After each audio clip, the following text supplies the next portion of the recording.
Measures today that you can put in place to ensure this happens. I think number one is to ensure that you have a robust identification verification process, right? It has to be as robust as possible.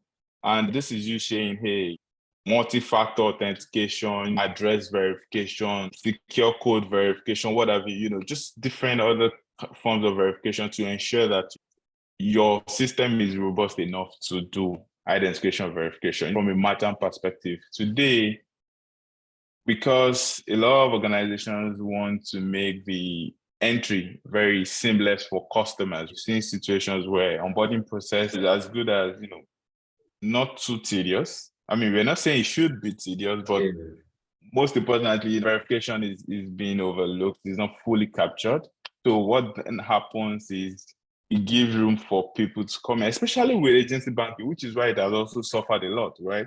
It gives room for people to just come in easily, right? Then you then see people that don't even have actual businesses, people that don't even have intentions of, becoming an agent, then, get access to the platform. And because they are registered as a merchant and it just requires minimum requirements, a personal, you don't even need pretty much to have a business account, right?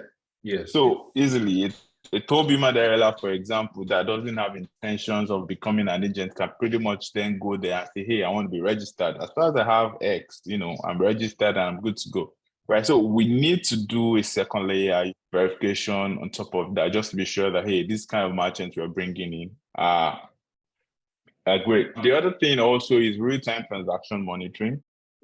A lot of businesses needs to build their solution to monitor transactions in real time. And I'll tell you this, from experience, this has really worked for me. For chargeback fraud, it becomes a thing not to worry when the value is minimal and the volume is also not great.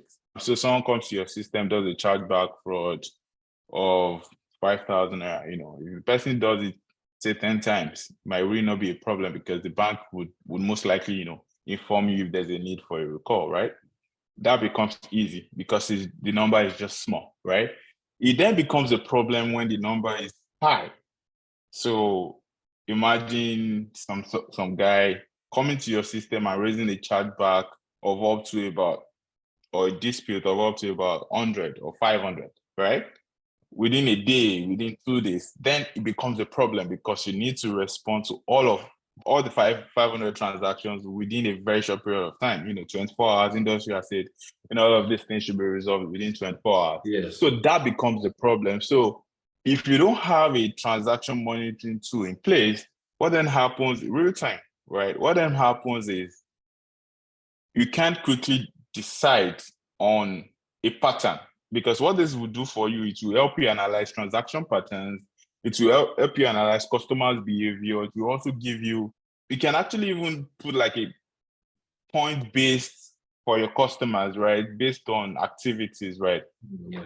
If you can then put all of these things together, it then helps you see who are these guys that are coming to your system, right? And you can easily then report, these guys, maybe based on marked pan or whatever it is, you've decided to even use as an identifier for your system. So this real-time monitoring tool is actually very, very major. And like I said earlier, I remember when we started, one of the things we did was to say, hey, we're going to have a real-time monitoring tool that will give us what every agent is doing based on volume value, right? There's an expected value per agent, based on, category of agents you have. It can be an agent that just joined the system today and you start to do transactions of up to, say, 50 transactions, and you do an average of, say, 20,000, are you doing your transaction in odd hours, This also becomes a thing, you don't want also people that will come to your platform and start doing, say, withdrawal transactions, for example, at 12 midnight or 1 a.m. All of those things are things you need to put in place. So these are things that, are very, very critical in how you also monitor this. Another thing also you can do is to also have some sort of risk scoring or rule-based system. This implementation will it's just more of like, it helps you to pretty much put a risk score to kind of customers that are coming to your system for every transaction they do. A checking transaction, you're checking which merchant is it. It ties also to the transaction monitoring. These are the logic you pretty much just put together for transaction monitoring. Another thing also today, people will always say, AI, can AI also help? In the end, put all of these things together, put it, have an AI behind it to help you just do the numbers. So these are the things that would pretty much help to reduce chargeback. Thanks.